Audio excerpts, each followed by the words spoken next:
My name is Colette Murphy, and I'm the CEO of the Atkinson Foundation. It's good to have so many people with us this evening: students, public sector and nonprofit leaders, residents, grassroots organizers, academics, and policy researchers. Welcome on behalf of Atkinson, the City Institute at York University, the School of Cities at University of Toronto, City Building Ryerson, and of course, the Toronto Community Benefits Network. I'm pleased to be here with you on the traditional territories of many nations, the Anishinaabe, Mississaugas of the Credit, and Haudenosaunee Confederacy, and home today to many First Nation, Métis, and Inuit people. These territories are covered by Treaty 13 and the Dish with One Spoon Wampum.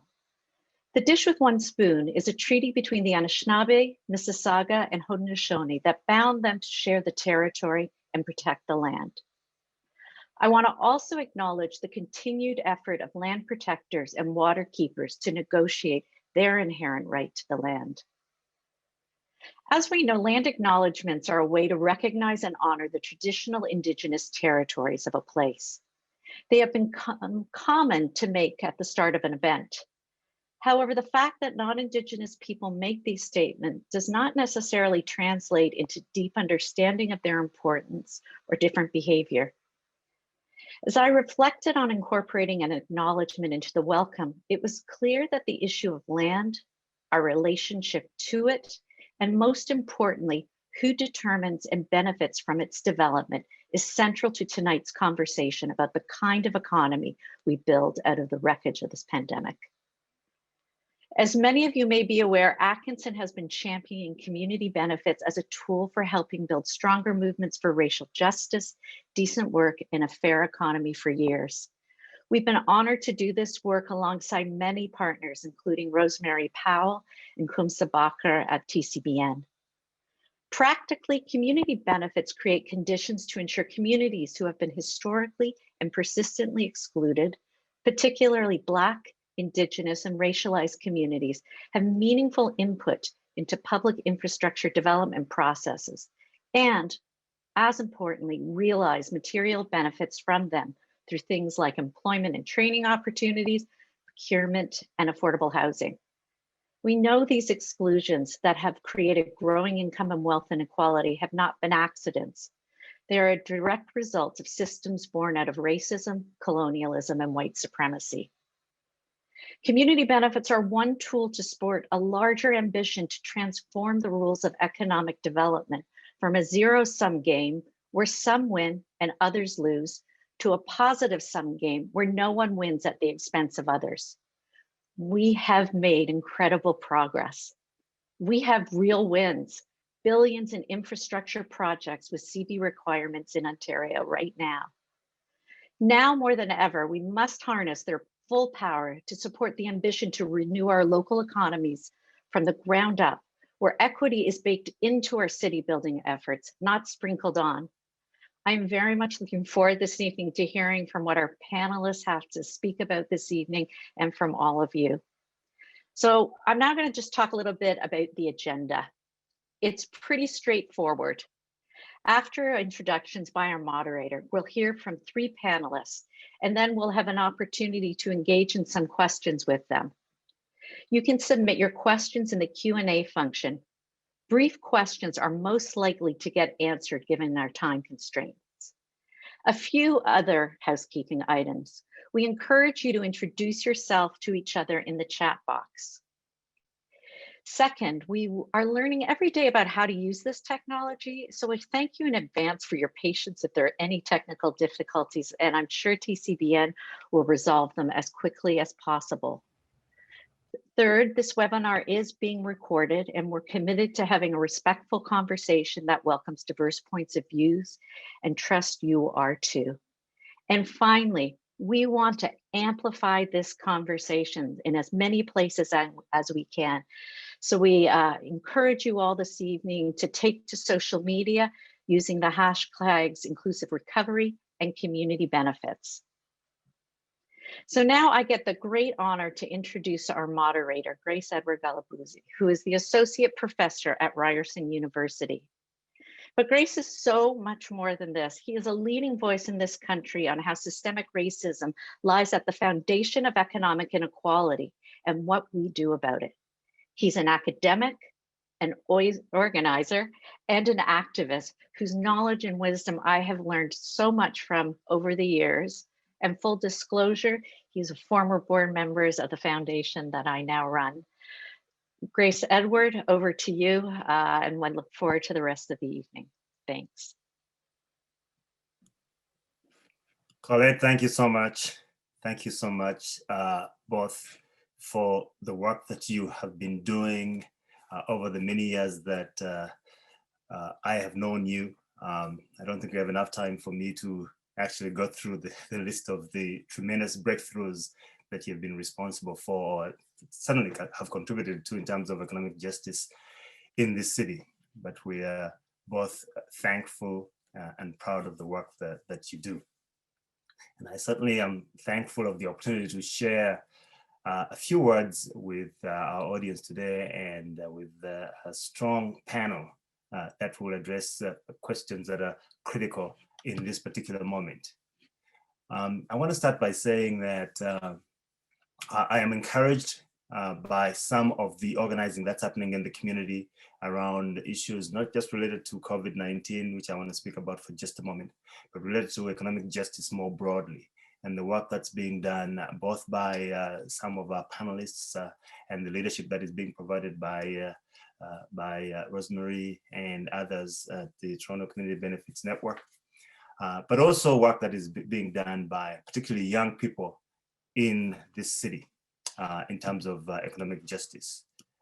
We have not always led with economic justice, particularly in some of our communities, but economic justice has become an important touchstone in terms of the work of liberation that many of us are involved in, and that's wonderful.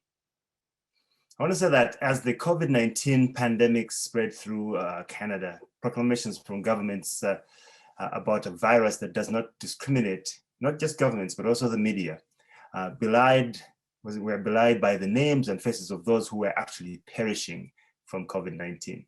Now, months after widespread stay-at-home orders have taken place, we know that these stories are in no way anecdotal. They reflect massive systemic inequalities at the intersection of race and social class that amplify both, I should add, gender, race, class, and gender, that amplify both the chances of being infected by COVID-19 and the barriers to receiving proper protection and care from this pandemic. Race-based data now collected by the Toronto Public Health shows that Black and Brown Torontonians make up 73% of the COVID-19 cases, while representing 36% of the population of Toronto.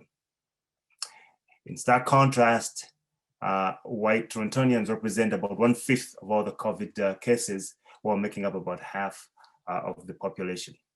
So there's a class, there's a race and gender intersection to this pandemic, which simply exacerbates pre-existing vulnerabilities in the Canadian and Ontario economies that have seen many local communities in neighborhoods where Indigenous, Black, and other racialized groups live predominantly. So COVID-19 does not choose its victims on its own. Instead, Canadian society has structured itself, the economy, and the society broadly speaking, to ensure that those most likely to suffer poor health outcomes are Black, Brown, and Indigenous Canadians who earn lower wages and have the least amount of wealth in the society, because of the social determinants of health extend to employment opportunities, to sectors of the economy as they're sorted out by these structures, and forms of work. Those who are most likely to be experiencing precarious forms of work are racialized and often poor people across that have access to those types of jobs. And again, the other dimension, a critical dimension, is the gender dimension. White Canadians who may have more economic resources are not protected entirely, but they are more protected than the other populations in terms of these outcomes. So gender intersections must also be acknowledged, though there is no simple way to reduce these things to singular advantage or disadvantage. that kind of analysis is not helpful.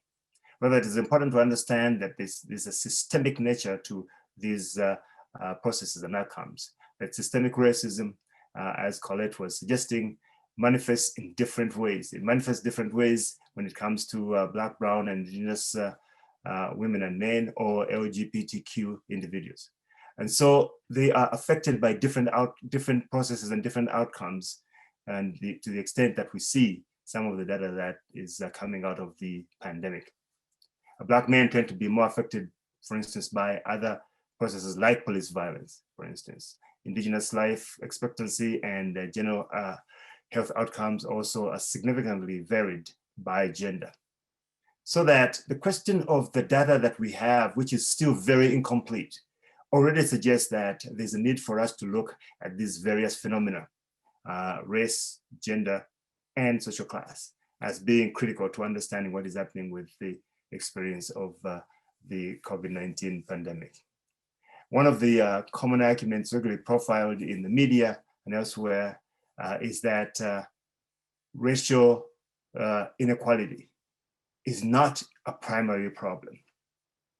I want to suggest that it's probably not a useful argument to have, because racial and economic inequality intersect in a critical way and are essential to understanding some of the challenges that we face and to thinking through how we can resolve or address those challenges. Many studies have shown that COVID-19 has exposed what essentially was a pre-existing vulnerability amongst racialized and indigenous populations, and that the race-poverty axis is very real. Systemic racism lies at the foundation of economic inequality in Canada. Now, excluded from these realities in terms of the stay-at-home orders were Canadians whose jobs were deemed essential service. Those who are working in long-term care, personal support workers, for instance, those who are working as grocery clerks, transit operators, and so on, or hotel workers and so on. So these are professions that carry a higher risk of infection by virtue of their ongoing proximity to others. And surprisingly, data has demonstrated massive differences in infections of COVID-19 between working class, mostly Black and Brown and Indigenous people who predominate these kinds of jobs in the Canadian economy, and non-racialized people who predominate higher wage office jobs that have allowed them to stay at home and shelter from risk and work using Zoom. So as an example, Statistics Canada demonstrates that Black people, particularly Black women, as well as Filipino women, are more likely to be personal support workers than other racial groups. And the early data that's been collected shows that that has exposed them significantly to these challenges. Let me just say something about this question of labor market sorting. It's a term that economists use to refer to the clustering of social groups in specific groups. Some work that I and others have done show that this phenomenon is not an accident. It is based on deficiencies in opportunities that are available to Black and Brown and Indigenous people. Labor market sorting by race and class is entirely the result of a confluence of structural features in society. Those include how race and racism works in systems such as school systems, but also in the labor market, and how, to some extent, it is responsible for the differences or disparities in generational wealth and family income. So about 12 years ago, while doing research in Black Creek, we were rudely introduced to the concept of place-based discrimination, the idea that residents are denied opportunity even in their own communities because employers discriminate against them on the basis of the location in which they live. We recognize, for instance, in the work that we did, that Yorkdale Shopping Mall had employers who would deny young people in particular who came from Lawrence Heights an opportunity to work in their businesses because they came from Lawrence Heights. It became clear that one critical way to address the place-based discrimination is to strengthen local communities themselves and to seed and create jobs in the communities themselves. And one way to do this is to generate local economic activity and insist on local hiring. Holding the biggest institutional employers accountable, whether those are government or private sector, accountable for the economic activity and local hiring is a critical response by society and community and ensures community beneficiation. Leveraging our citizenship, our residents, and our government and corporate citizens' accountability through a community benefits framework is a unique and powerful way to address some of the inequities that are historical and impact communities in those neighborhoods. So not only does it help us address the multiple crises, the economic, the ecological, and social and health crises that are both historical, current, and ongoing, but it also helps us address the question of social inclusion that I think Colette spoke to. It is the work of economic justice and activists in economic justice that we are going to talk about today, that many of our panelists are involved in and are organized by the leadership of the Toronto Community Benefits Network to demand the restructuring of community benefits programs that are transformative or potentially transformative in individuals' lives. The commitment to an outcome-based program with targets and timetables is essential. Today we'll hear how some of these programs work, how they've been successful in other jurisdictions, and how they can work, and in some cases are working in Toronto. So I want to acknowledge that we are in this tremendous, powerful moment, in a moment where, yes, on the one hand, the pandemic has impacted small businesses, jobs have disappeared, and our local economies have been devastated. But it's also a moment in which we are reflecting on racial economic justice as critical, and also thinking through the need for environmental sustainability. So all levels of government are committed to investing billions of dollars to build, to repair, to retrofit public infrastructure over the next decade. And I believe that as we talk about building back better, this is the time to shape strong community benefits policies that prioritize equity, economic justice, and a fair set of local communities. So I want to introduce the people who are part of this really important panel today. And I want to start with, I think Maddie goes first. Ahmadi Simiatiki is the interim director of the School of Cities and a professor of geography and planning at the City of Toronto. There's a longer introduction bio that goes with his name, but in the interest of time, I'll just provide that for now and ask him to speak. Grace Edwards, I believe Rosemary is up before me.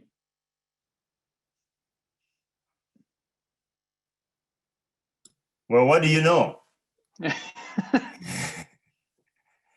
That is Rosemary, not Maddie first. Apologies. So Rosemary is the executive director of the Toronto Community Benefits Network. I've known Rosemary for many years, working in the community. I much appreciate her work, and I'm glad that she's going first. Rosemary. Thank you very much, Grace. It is a real pleasure for me to be here today. We are at a pivotal moment for community benefits in Toronto. And, we have a lot that we can accomplish going forward with a strong community benefits framework at the City of Toronto.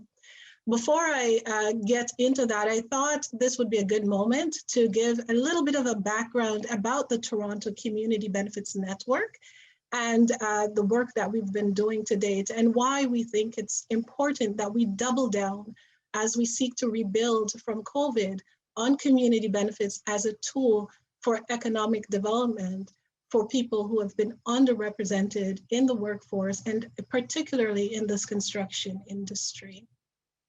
Next slide. So the Toronto Community Benefits Network is a community labor coalition. We have a membership base of over 120 member organizations and groups now from across the city. And we have 10 of the largest construction unions who are members of our organization. And at the end of the day, TCBN is the only nonprofit incorporated organization that was specifically come together to negotiate community benefits agreements to track, monitor, and support the implementation within the city of Toronto. We have 10 of the largest unions who are members of the TCBN, who are there as a support and standing with community as allies to ensure equity, diversity, and inclusion in the construction industry. At TCBN, we also walk the talk. We have emerged into a Black-led organization with a majority of our staff representing the cross-section of identities that CBAs are intended to benefit: Black, Indigenous, and racialized peoples, with a focus on youth, women, and newcomers. These are people who, through research and statistics, and just by looking on the job sites when we pass by, we see that there is a significant underrepresentation of these communities in building up our city. And our entire focus is about negotiating community benefits agreements and supporting their implementation. Our goal is for good jobs and economic opportunities for communities through investment in infrastructure and urban development. We focus on 4 key areas when we negotiate a community benefits agreements. We want to see construction apprenticeships while the project is being built, access to professional, administrative, and technical jobs within the industry, social procurement, as well as neighborhood and environmental improvements. Next slide. This is just to give you a sense of the vast membership that we have of community organizations and groups, labor organizations and groups, and social enterprises across the city. Next slide. And at the end of the day, community benefits really is built on the values of equity, diversity, and inclusion. And our goal is to see that these community benefits are negotiated with the community, not for the community. We want to ensure that a community benefits agreement are legally binding, and that there are specific commitments for local and social jobs and opportunities, that there's oversight by the community throughout the project lifecycle, from the planning stages to the design and build, and even the operation and maintenance of the project. We know that these investments in billions of dollars of taxpayer funds can really generate good jobs and opportunities for everyone. We also want to ensure that the commitments that we have negotiated, that there is a process in place to do the monitoring, evaluation, and enforcement of these contracts. And so that is why today we are, sharing this information, with our ecosystem, and we really appreciate the support of Ryerson, University of Toronto, and the York University, and the Atkinson Foundation, and our other key stakeholders in helping us to organize this session today. When we think about the City of Toronto's community benefits framework that was established last year, we're now 1 year in, and we did identify a number of areas in which the agreement, the framework could be strengthened, and now is our opportunity. And I gotta tell you, with COVID, in 2020, coming and causing the kinds of devastation that we have seen, here is our opportunity to use community benefits agreements as a process to be able to help to rebuild better. Next slide, please. And so for some more background, TCBN, our purpose is to negotiate and support the implementation of community benefits agreements. And the first project that we worked on was the Eglinton Crosstown project, which is an $8.5 billion project that is funded by the government of Ontario through taxpayer dollars. And we recognized very early as a community labor coalition that this project was basically running through many neighborhood improvement areas that were already struggling with issues of high unemployment and economic disparity. And so with a community benefits agreement, we were able to negotiate directly with Metrolinx for some specific commitments for that local community. And we are seeing really good results now, several years later. Over 370 people have been hired on the Eglinton Crosstown project. And, this is, quite an accomplishment that would not have happened without a community benefits framework in place that really acted as the North Star for where all stakeholders needed to align themselves to be able to implement the heavy lifting that was required to actually outreach to people in their local communities and support them to be able to enter into the community benefits pathway into the jobs and opportunities. Since the Eglinton Crosstown project, we have been able to negotiate additional projects. Next slide, please. Like the Finch West LRT, we also have in that same community in Jane and Finch, the York University, who has actually implemented a community benefits or social procurement program to hire from the local community. Next slide, please. And we also, through years of organizing, even before the TCBN actually started, years of organizing in Rexdale for a community benefits agreement on the Casino Woodbine project. And without that level of organizing that happened, today we would not be seeing 27% of people from equity-seeking groups actually having an opportunity on the Casino Woodbine project. And we also have the West Park Healthcare Center, which is an initiative that we just launched 2 days ago to the community, where finally, after years of organizing and coming together as stakeholders, we've been able to create a really great partnership with the industry, with the general contractor, with the West Park Healthcare Center to get people from the local community onto that project. And it's a project that's going to be in that community for years to come, and it's going to create more opportunities for the local community. And now they're fully focused on the concepts of equity, diversity, and inclusion. And that is all as a result of coming together around the concept and the process of negotiating community benefits agreements. Next slide, please. We also have other campaigns that TCBN is developing. For example, the Golden Mile Community Impact Network, the Parkdale People's Economy. We support that with our 120 member organizations and groups. All these organizations who are committed to community benefits are in the process of looking at how they can use the community benefits platform to be able to negotiate for themselves. I want to tell you about the Regent Park Community Benefits Coalition and the success that we were able to achieve there with the local community negotiating directly with Toronto Community Housing for a community benefits agreement on the Phase 4, Phase 5 redevelopment. We've also done work at the local, provincial, and national level to advocate for more community benefits at the policy level so that we don't have to fight as a community every time that a new project comes online. We want to see community benefits agreements established as the way of doing business.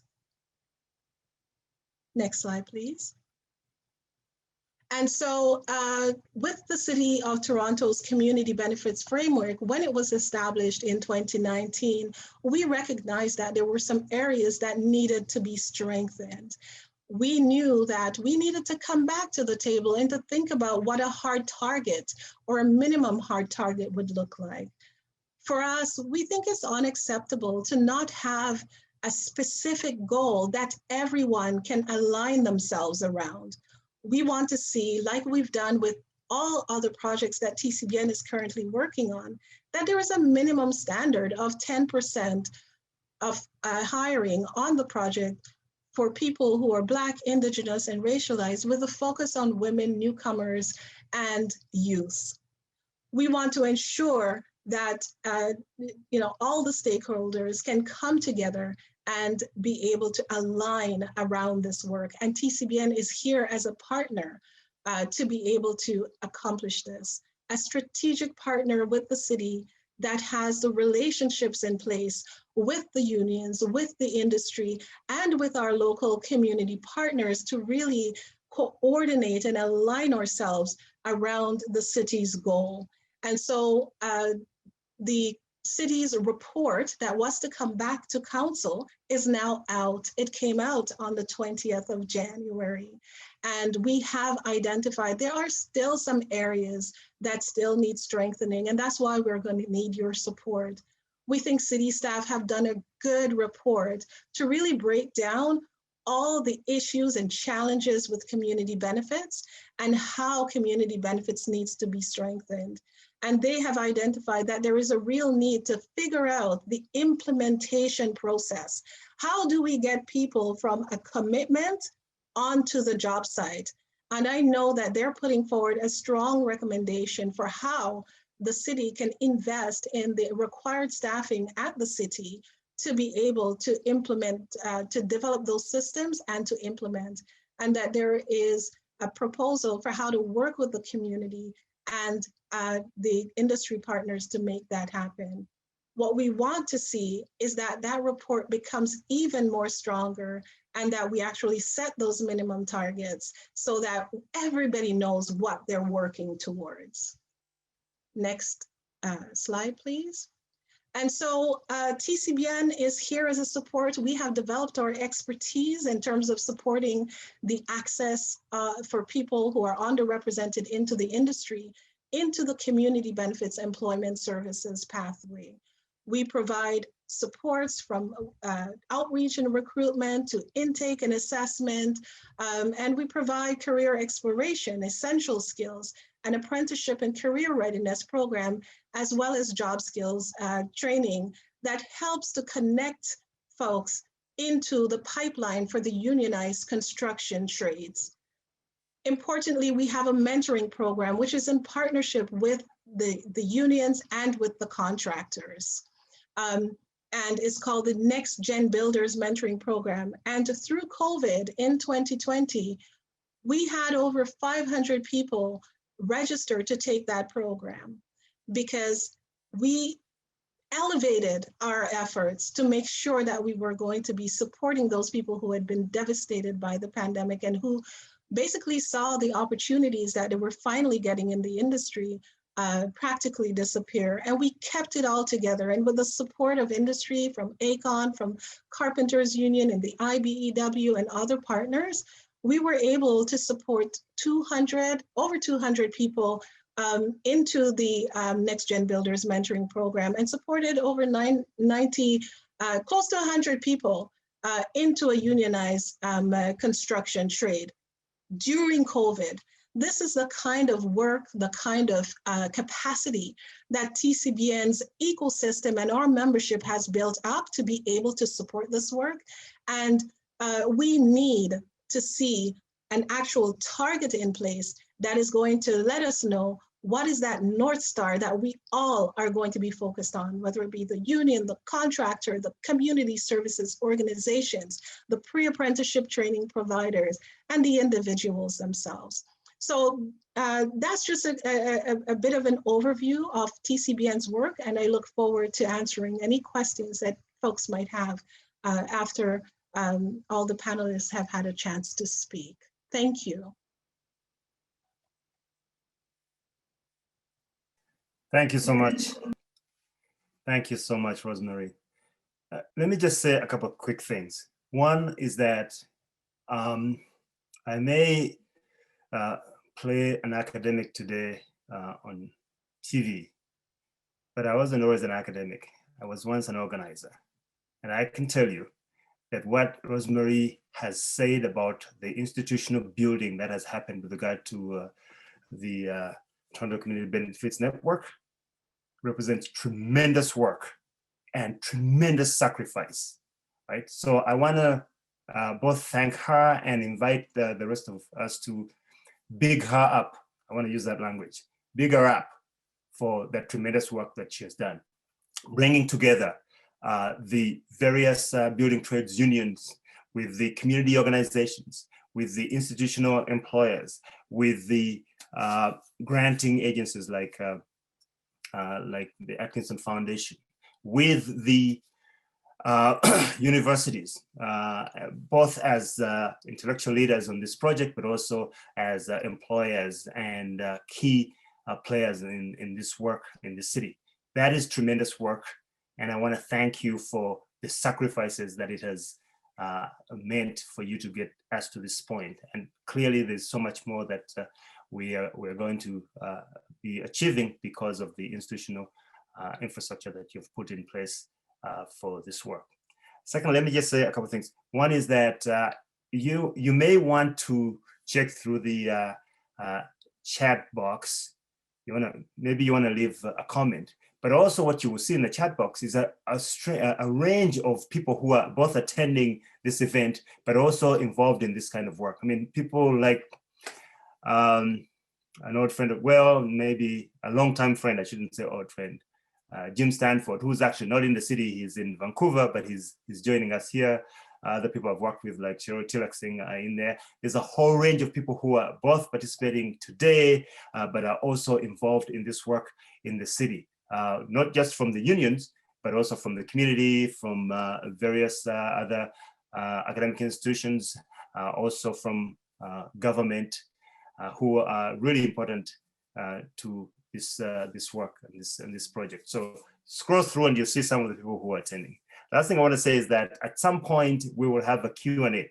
So if you have a question that you want an answer to, something that we can answer in 1 or 2 minutes, go to the Q&A and leave your question there. And at the right or at the appropriate time, we will read through some of those questions and invite our panelists to give us responses to some of those questions.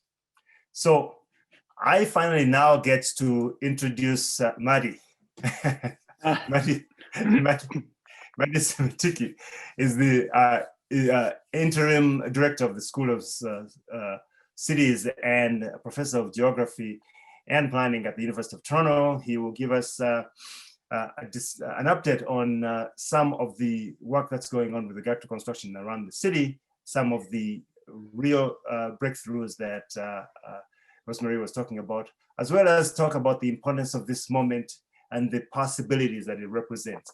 It will also extend beyond what we've been talking about, which is, we've been talking about Indigenous, Black, and racialized populations who are concentrated in particular areas in the city of Toronto.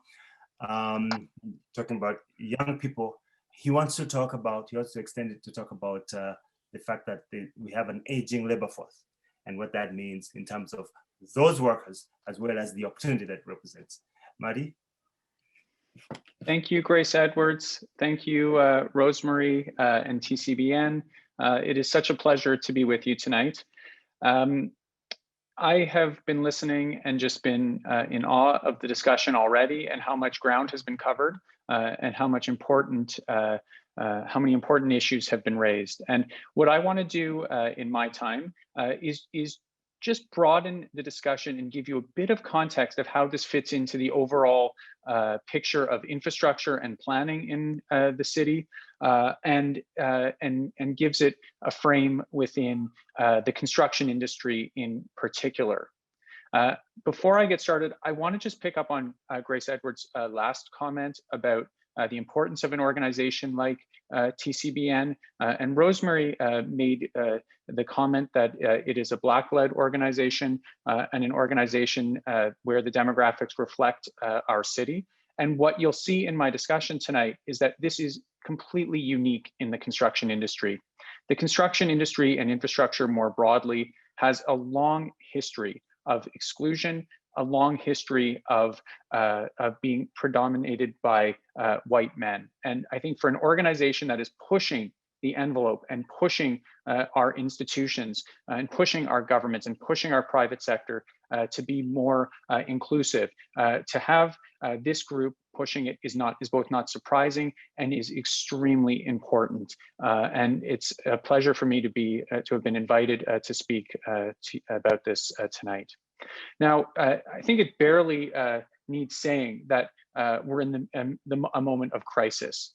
But in fact, while public health crisis and COVID is at the top of everyone's mind, we're actually in the midst of 3 intersecting crises. Clearly, we're in the midst of a public health crisis with the pandemic, but we are also in the midst of a climate crisis and a crisis of systemic racism. And it's the way that these 3 crises are intersecting and interacting as they land in our cities that is what is so significant about this moment when it comes to the idea of rebuilding and investing and the role that the construction industry and planning will play in what it means to achieve economic justice.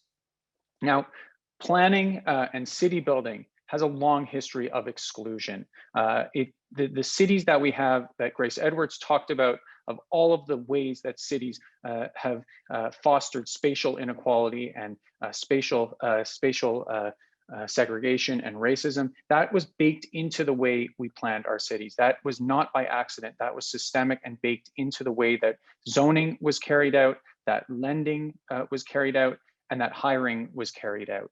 So this was not an accident. The way our cities are designed and the way that that they are excluding people and the facts around the inequalities in who is contracting COVID were baked into our cities long before the pandemic hit. So the question in many ways now is what do we do? I mean, we've seen this around the types of infrastructure projects that get built, that infrastructure can be both a vehicle of opportunity, and we often talk about infrastructure as connecting communities. But we have to ask the question, which communities are being connected, by what infrastructure, and who is being displaced for those infrastructure projects to be built. And even just in recent memory in this city and in this region, we can see the impacts of what happens when we invest in infrastructure and don't focus on the community benefits. When we get captivated by the overall narrative of progress that infrastructure can bring, that infrastructure will drive economic prosperity, that infrastructure will drive local economic development, that it'll improve the environment. And we don't ask the question of improve for whom. And we can see just in recent memory some of the impacts of the big infrastructure projects that are coming. So we can talk about the community hub at Jane and Finch, which had been promised to the community in hard-fought negotiations by the community, and was almost erased at the stroke of a pen. And it was the response of the community, including the Toronto Community Benefits Network and many others who came and advocated and demanded that that project remain part of the Finch LRT as one of the benefits that comes out of accepting a maintenance facility in the community. That's just one example. We can look at gentrification that's happening along the Eglinton line, and in particular, the historic Black community in Little Jamaica, and concerns around gentrification as the LRT arrives in the next few years, and the implications then of a big infrastructure project coming with all of the pizzazz around the benefits that come from infrastructure, but it's not equally distributed, that there are also significant losers. And we can extend that to think about what is going to happen in communities like Mount Dennis and in the Golden Mile as well. And this is just related to the Eglinton Crosstown. And there are many other projects that are now being discussed, whether it's the Ontario line, which will have stations in Thorncliffe and Flemington Park, and also many of the other transit projects that are being built. These are both huge opportunities to deliver better connections and stitch together communities that have for too long been excluded, but they can also propel gentrification and propel displacement. And it's in that space then that we need to think about benefit agreements, that the benefit agreements are very broad about what gets built. Let us also focus on who builds the infrastructure, because the construction industry itself is also a space of exclusion, and in many cases, a significant space of whiteness. Now, we saw, if we think of the construction industry as a whole, the construction industry in Canada employs around 1.5 million Canadians, and it contributes about 7% of the Canadian GDP. So it is a significant industry.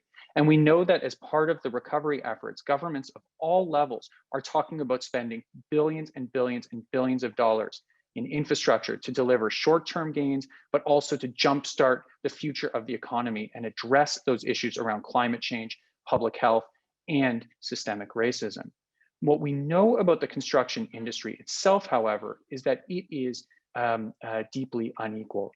And Rosemary said that just in passing, if you were to just pass a construction site, you don't need a statistical analysis to understand who is working on those job sites. But if we want to look at the numbers in particular, what we see is that women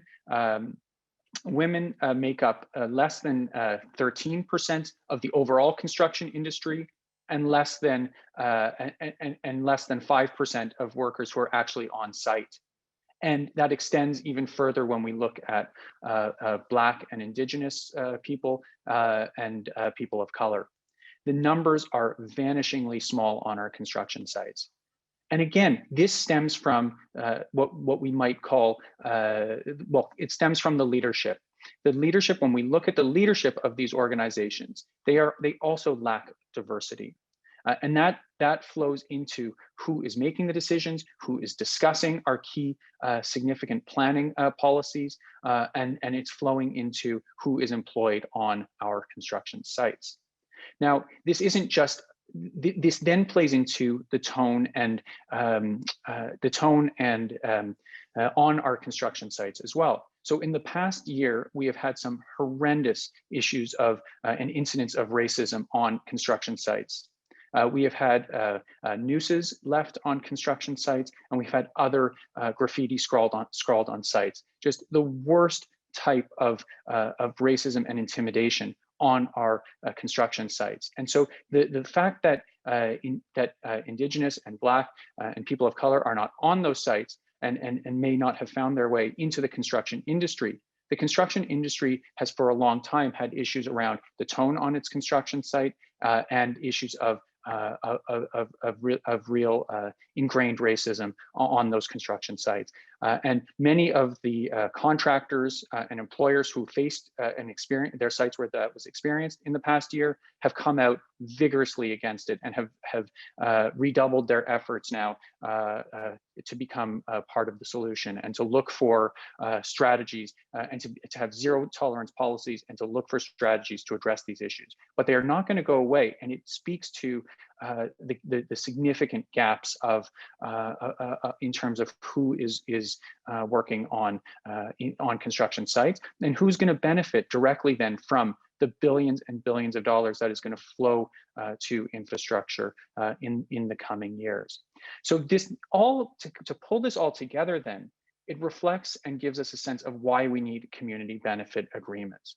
We need targets, because without targets, there is ambiguity, and in the space of ambiguity, nothing will change. So we need firm targets identifying around workforces, and we need targets around inclusion for communities and a framework for development without displacement. In the absence of these targets, the infrastructure will come, the words will be great around inclusivity, and in the action, when we come back and reflect 10 years later, what we'll see is that these projects, in fact, propelled greater inequality, displacement, and gentrification. We need data then to actually understand what is happening on these job sites and who is being impacted. COVID has taught us, we started out in the spring talking about we're all in this together. And what we've learned through the data is that we are in fact not all in this together, that there are huge inequalities in terms of who's being impacted, and in particular, Black and Indigenous communities and people of color being impacted. So we need disaggregated data. And finally, we need organizations to hold our governments to account. And we need organizations who are well connected across sectors. Organizations who have built relationships and built trust, who can speak to governments, who have connections with communities to understand their concerns, and can then communicate and convene forums just like this to bring people together to discuss the key issues and to come up with tangible and constructive solutions to go forward. So this then pulls together and reflects on why the community benefit framework is so important, and a network like the Community Benefits Network and its leadership and its staff is so important in this community. And in a construction industry that lacks diversity, it is so important to have a network of skilled people working towards the type of inclusive community that we're all looking to build. Thank you. Thank you so much, Marty. Thank you for both the work that you're doing, the analysis, the framing of the issue, and the filling in terms of the gaps of the work that's being done and what it means for us to make some progress on these questions in terms of the actual populations that are affected by the nature of the economy that we have inherited.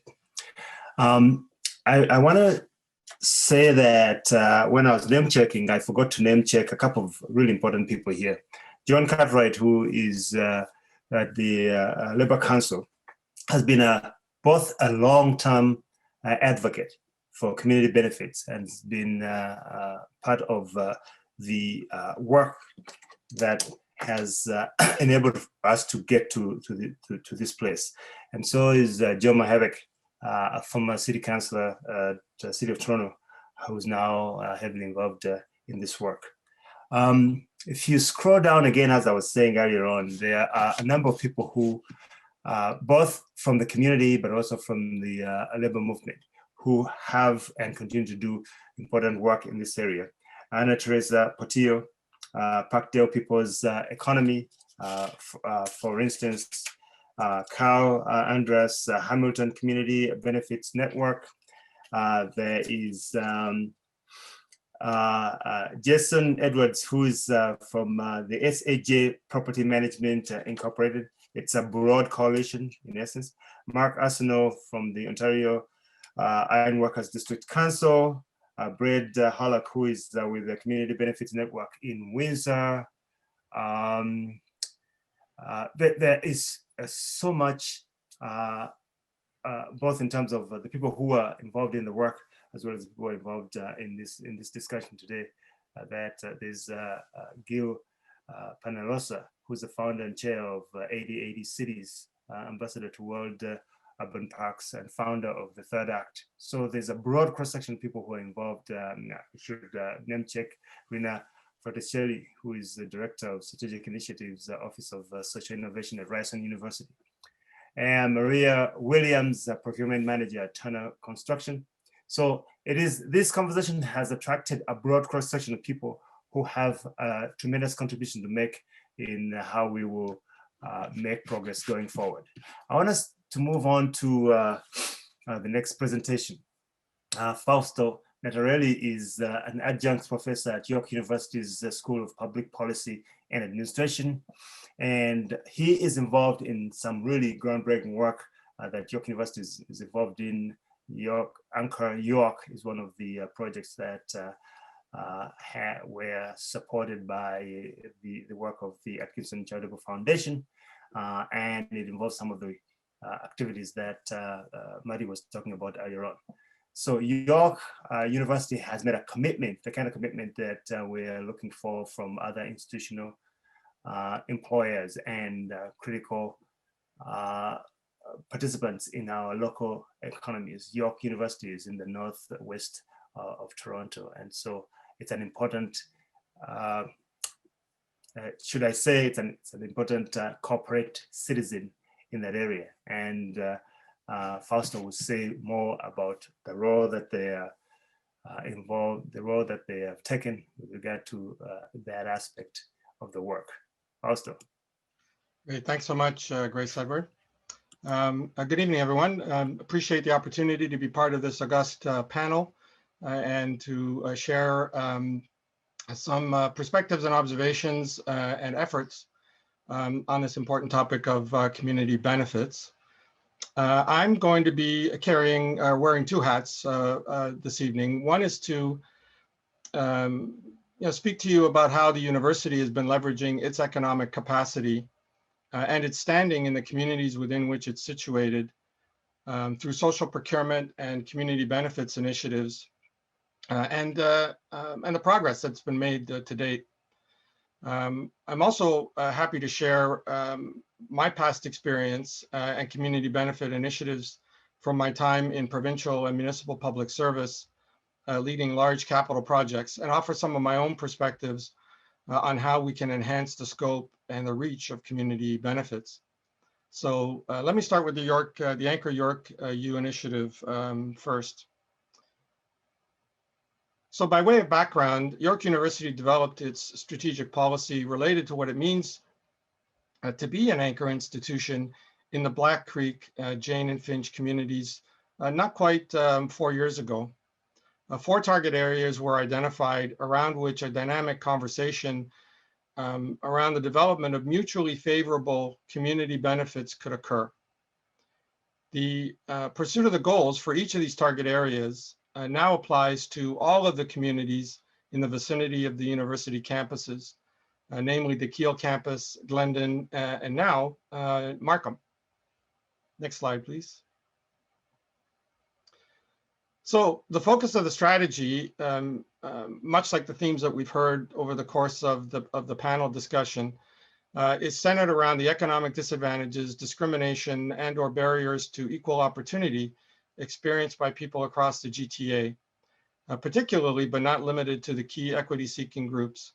Now, the university's efforts were initially focused on the communities nearby the campuses, but we're hopeful, and we have been participating in initiatives that have impacts beyond those communities in which the university is a neighbor. Next slide. So let's talk about each of the target areas for a few moments. With respect to the employment target area, the goal is to leverage the university's standing as one of the largest employers in the Black Creek area and neighboring York region. Accessing government programs and collaborating with key area employers, the goal is to create workplace training and other employment opportunities. And Rosemary mentioned some of those in her remarks a few moments ago. Next slide.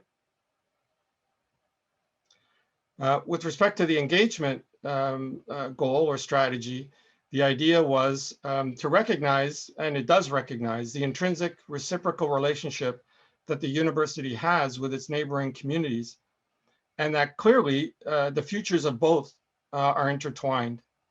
So the strategy identifies a number of ways to encourage communities and neighbors to access university facilities in support of economic, social, cultural, recreational activities, and even service needs. Next slide.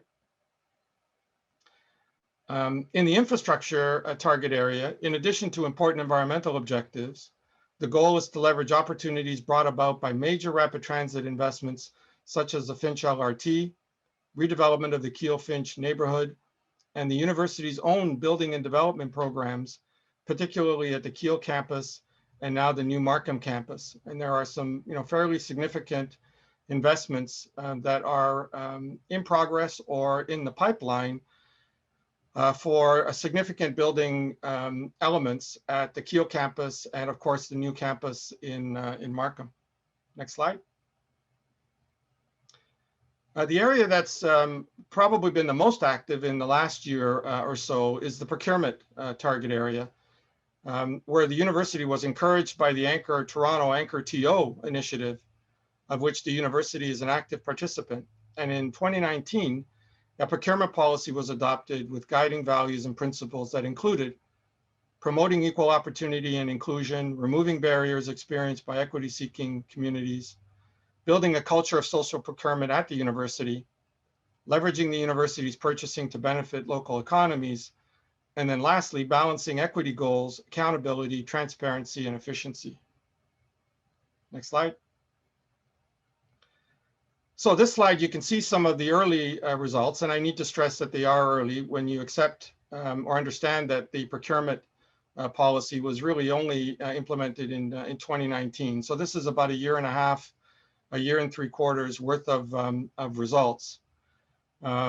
So with respect to apprenticeships, the results vary, but we see as much as 14% of the hours that apprentices need towards their certifications have been achieved through York's projects. Roughly over $140,000 in wages have been paid to apprentices across 3 projects, forecasting 36 apprenticeship opportunities across 6 different projects.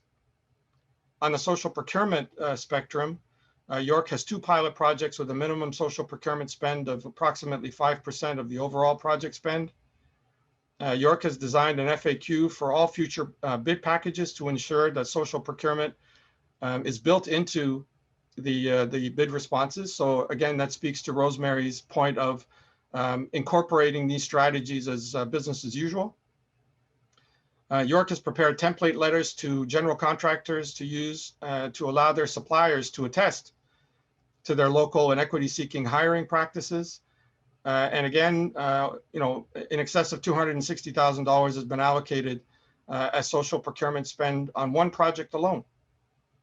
Next slide. So from an advocacy perspective, the university is very supportive of the continued development of strategies that enhance the prevalence and the scope of community benefit arrangements across public sector expenditures and investments.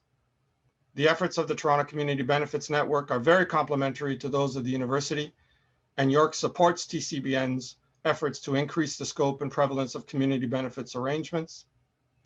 The City of Toronto's efforts and its commitment to community benefits development and implementation are to be commended, in fact. And the university is currently reviewing the release of the City of Toronto staff report. Again, Rosemary mentioned that earlier on, regarding the community benefits policy framework, and is looking forward to the deliberations of the Executive Committee of Council in the coming days. Next slide. So from my own perspectives and my own experience, having spent 35 years prior to my current teaching role in provincial and public municipal public administration,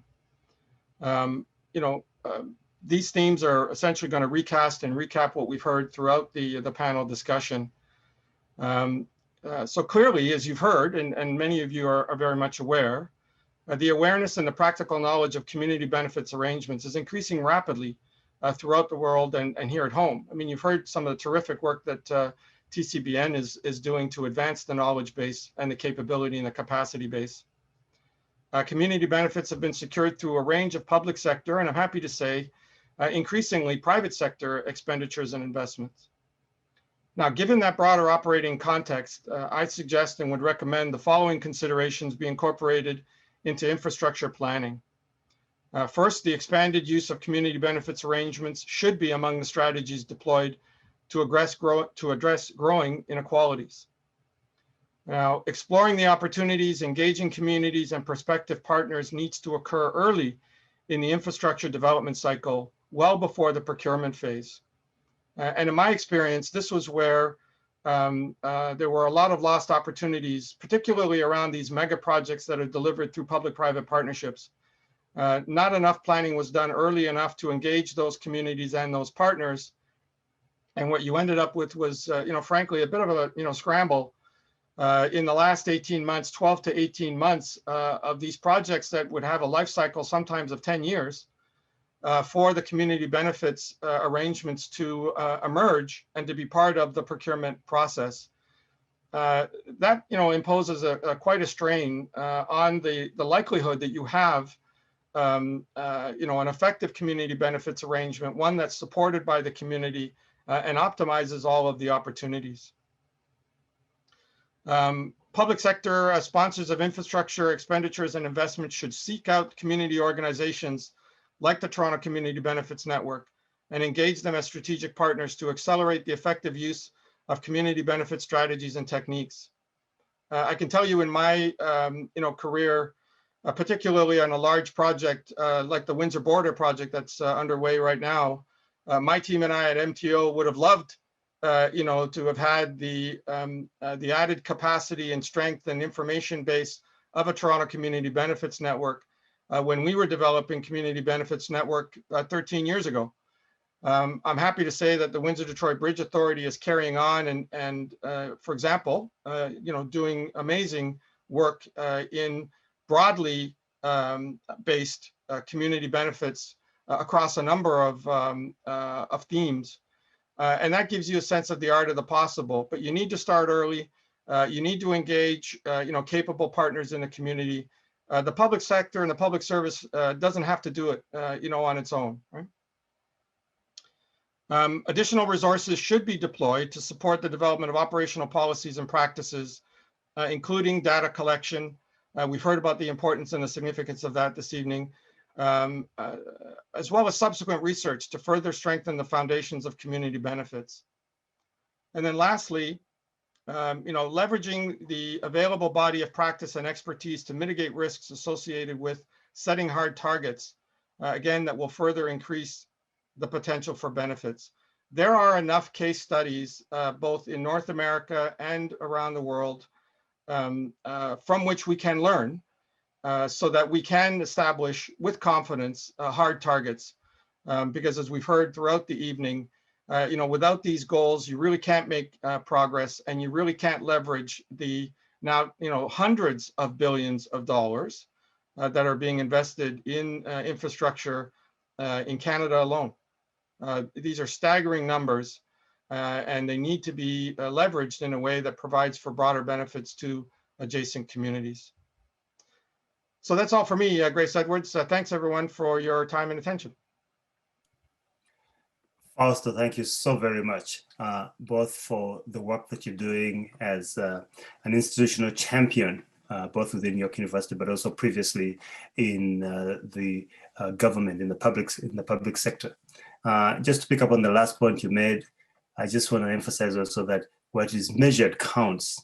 And so the question of us measuring and having that evidence and evidence-based policymaking is really critical.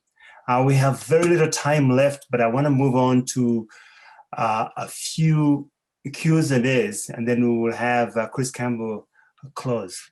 Now, we will not be able to get all the questions in, but let me just read out about 4 questions, and I'll ask either any one of the panel members to attempt those questions. I'll start with the first one, the question about the conversation thus far has not addressed the condition of persons with disabilities. I'll not take some responsibility for that because part of the framing involved me talking about particular populations that are historically disadvantaged, and I did not include persons with disabilities. I certainly, it was an oversight on my part. Persons with disabilities are a critical part of the communities that we need to address through these processes. So here are 4 questions. How do you define local community when it is a large scale project like the Crosstown LRT? Let me read out all the questions and then you pick up on those questions. How can we strengthen the accountability lanes to make certain that those still developing communities are benefiting from the good union infrastructure work? There's a question about white collar jobs, and this was directed at Rosemary specifically. Non-unionized white collar jobs. Are we not concerned about those? How do we include them in the inclusion framework?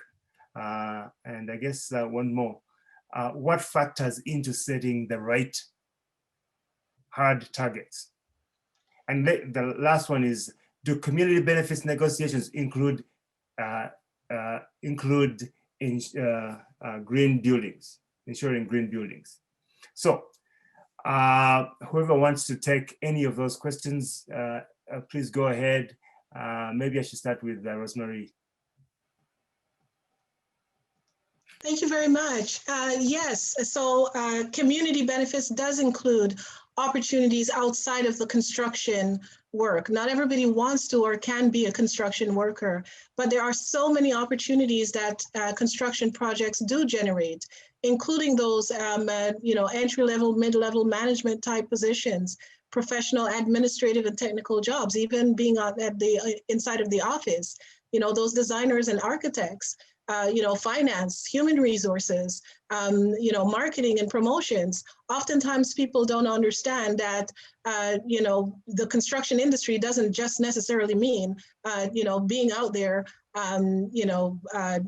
in the trenches, building the physical infrastructure. So yes, we do support that work. And in fact, with the Metrolinx Eglinton Crosstown project, there have been, I believe, over 200 positions in those professional admin technical that were generated as a result. But then there are the feeder suppliers. For example, through social enterprise, we've also been able to generate opportunities for those small businesses that do catering, because every construction worker, they must eat. And there, things like printing and events planning and even arts. And on hoardings have been small contracts that were generated for the community. So we need to look at the wholesomeness of the project and look at, how we can have that conversation with the general contractor to really tease out what opportunities are there for the community. I did see a question about, what about peoples with disabilities? What about peoples who are low income? What about people who meet other criterias and other people who are equity seeking groups that are not Black, Indigenous, or racialized? TCBN talks about a focus for Black, Indigenous, and racialized because we recognize that these are folks who have been historically removed from the construction industry, and they need additional supports to be put in place to be intentionally targeting and supporting them. And there are people from these communities who are low income and who are disabled and who are, from the LGBTQ community as well. And we need to support all of them. And, when you think about how do you determine a target, it's about coming to a consensus on what could be achieved and pushing the envelope a little bit more. If we're going to choose a 10% target, then guess what? We really need to tighten it. Increase that target to reflect more of what the city looks like. At the city of Toronto, we see 51% of the population already being racialized. 50% of the population is already women. 10% is such a low bar. And that's why we've decided that we're going to be pushing for a target that directly focuses on these groups. But let's think about how can we actually increase that to include more people. And the other 90% of the construction industry does include, it needs to include everyone, all Torontonians should have the opportunity equitably to be able to benefit from those opportunities.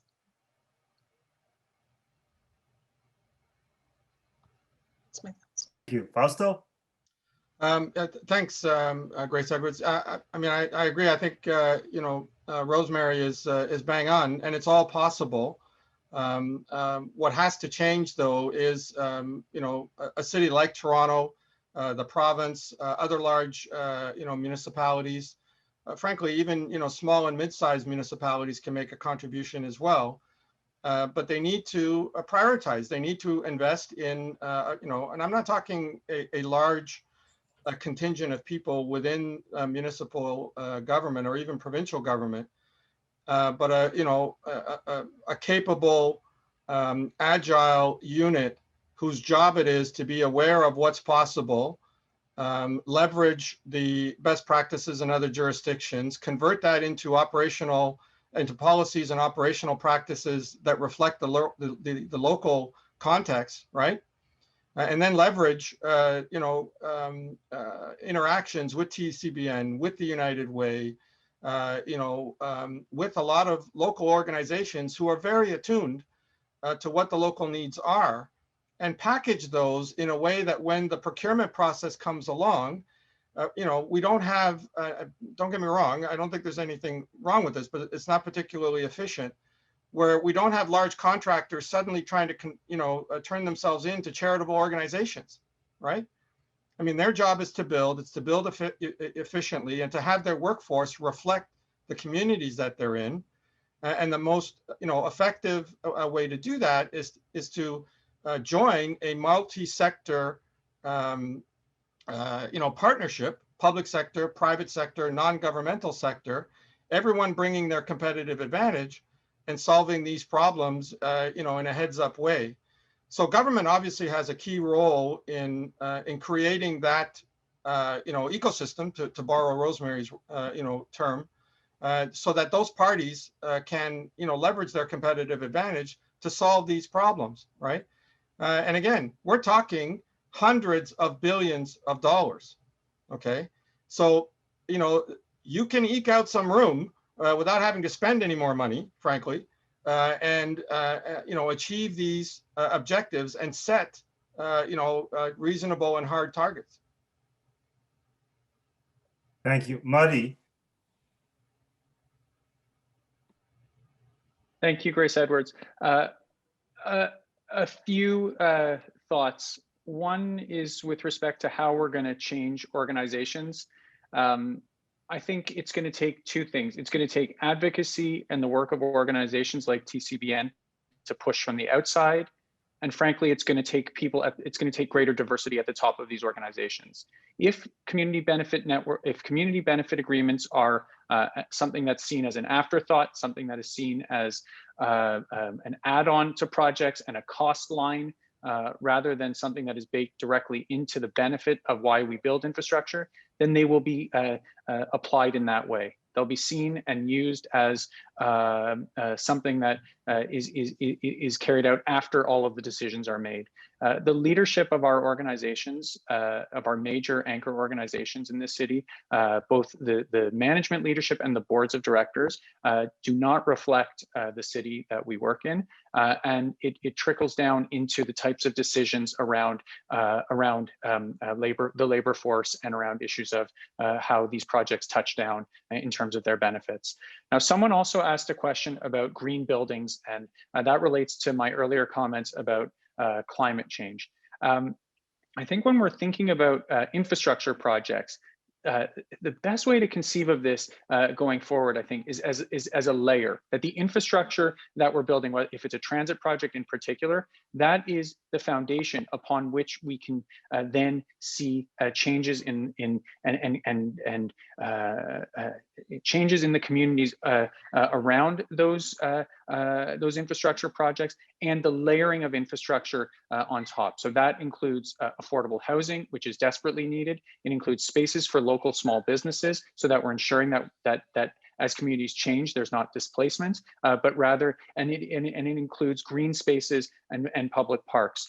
So that one of the real lessons from the pandemic is that open space and good quality green space is critical to a successful city, and is critical towards social resilience as well as environmental resilience. And so the layering of infrastructure through benefit agreements, I think, is central then to understanding how we're going to achieve a true social inclusion from all of this infrastructure money that's being spent. Okay, great. Thank you so much. So let me ask 3 more questions and ask you for 30-second responses so that we have enough time for Chris to wrap. So a question directly to Mary. Given the entrenched systemic discrimination and anti-Black racism and heteropatriarchy at the construction sites that you spoke to, what kinds of cultural systemic changes are needed within the sector to make these jobs and job sites palatable, even fulfilling for Blacks, Indigenous, and people of color workers? And then the last 2 questions are, how can one connect with the equity-seeking construction companies that are interested in bidding on ICI projects? And I guess the last question is, no, 2 more, quickly. Should there be legislation that directs the development of the frameworks that we're talking about, community benefits frameworks, that are required at the, should that happen at the provincial level, and certainly possibly at the national level. And last, can anyone speak more about the arts project that TCBN has been involved in? So 30 seconds in response to each one of those. Anyone can take any of those up. We'll start with, maybe we'll start with Madi this time around. I know that question was directed at me. I think there's other people on this call like Chris Campbell and Rosemary who can answer that question way better than I can. All I would say is leading with a zero tolerance. I would suggest that if management's bonuses were tied to having no racism on their sites, that there would be much greater impetus to eliminate that today, right away. So I think that there's clearly cultures of in the construction industry that need to be changed. There's leadership, and then there's making sure that the targets are matched and the zero tolerance is matched with real stakes and real consequences if they're not. I would support exactly what you're saying, Matthew, and I just want to add that with the TCBN, we've been working in collaboration with the community labor and the construction industry to, especially after the deuces were found on construction site, it was really devastating for the young people participating in our Next Gen Builders mentoring program. Many of them, for the majority, were Black, and impacted them very much directly. And so, we got out front of that. We spoke with our partners, with unions and with the contractors. And, we know that they denounce this. And then how do we go take it to the next level? One of the things that we're working with the industry on is what we call the Building Diversity Awards and Recognition Program.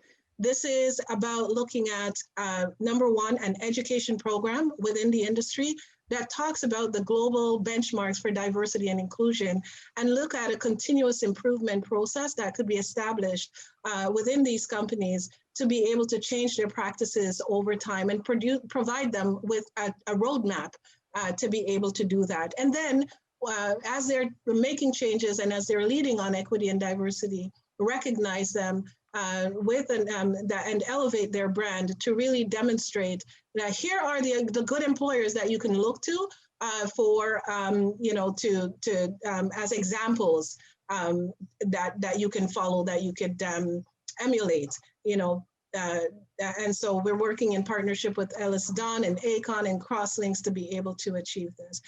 One of the questions about TCBN in the arts program, we particularly did not participate in the program, but some social enterprises along the Eglinton Crosstown, there was some hoarding. And for example, Urban Arts was very much involved in designing some of the artwork on the hoarding along Eglinton. So let me ask Fausto to answer the question about legislation. Again, 30 seconds. Yeah, I'm a big fan. In fact, we were really quite pleased when I was at Metrolinx for the here Ontario LRT. The province had just introduced the legislation that required the community benefits arrangements on all major transit projects. Disappointed that the current administration isn't following through with the development of regulations and isn't mandating that same expectation, as I understand it, and maybe Rosemary can correct me if I'm wrong, on all of the other, tens of billions of dollars that are being invested in the other transit projects. I think that's a shame. Yes, other, jurisdictions in Europe, for example, there is legislation that mandates these arrangements. So certainly as a taxpayer, I would be supportive of legislation to bring these kinds of initiatives about. Rosemary, I'm going to hold you there because I need to get Chris Campbell in with the last word. Thank you so much for the opportunity to facilitate this conversation. It's an important conversation. It's just the beginning of these kinds of conversations in this environment. Hopefully many more, as we're not meeting in physical places, we'll be able to meet this way and then continue the work. Chris, thanks for wrapping up, and I am passing over to you. Thank you, thank you, thank you. So like he says, I'm Chris Campbell, the Equity Diversity Representative of the Carpenters District Council. To wrap up, I'd like to thank our co-sponsors for this event, Atkinson Foundation, University of Toronto School of Cities, City Building Ryerson City, Institute of York University. Last year was a tumultuous journey for us in the construction industry with the advent of COVID-19, George Floyd, Black Lives Matter, nooses on construction site. Notwithstanding that, all these struggles, the TCBN has had a huge increase in young people, in youth signing up from the local community, and that's just great. It's good to see that with all these things happening, the youths are still persevering and coming through and looking for the opportunity. I also want to touch on something. Okay, we often use Ahmed Abdi's picture on our posters to promote the TCBN. He's a young man that came to Canada from Somalia. He often tells me about how much he was turned away from the construction site, but finally got a chance at a career in the trades through the TCBN. Today, he's making journeyman's rate of pay, which is within the $40 an hour range, plus pension, plus benefits. He's married, he's the father of a beautiful young girl, and he's living the Canadian dream. So, you know, we're very proud of him. Ahmed is also a mentor at the TCBN Next Gen Builders mentorship program. Like Rosemary often talk about the mentorship program, this is someone that was successful and he came back to help others. He's now paying it forward to the next generation of apprentices, and I'm very proud of him. I've met hundreds of Ahmed over the years that are desperately trying to start a career on these multi-billion-dollar projects in their local community. And that is why these discussion today, with all the panelists, the lady that introduced us earlier, and also our other staff that's helping. Now, I want to also thank the planning committee for their dedication and commitment. Namely, we talked about them earlier, but I want to mention a few people, folks like Joe Mahevik, John Cartwright, Liban Gerber-Michael, Kumsa Baker, and all the staff of the TCBN. Colette Murphy, Chief Executive Officer of the Atkinson Foundation, a community partner since the inception of the TCBN. Your intense advocacy for social and economic justice work runs in tangent with what we're doing at the TCBN. Thank you. Thank you for welcoming everyone today. Grace Edward Galabouzi, you're on the ball. You've been doing a great job. Grace Edwards Galabouzi is the Associate Professor in the Department of Policies and Public Administration at the Ryerson University. Interesting question that identified the importance of the TCBN to the youths of Toronto. Questions that you've brought forward that identify the elephant in the room that resists change. You kept the panelists on time. You kept them, just keep going. Thank you, Grace. You've done a wonderful job. Ahmadi Simiatiki, Interim Director of the School of Cities and Professor of Geography and Planning at the University of Toronto. Panelists, good. You've done a wonderful job.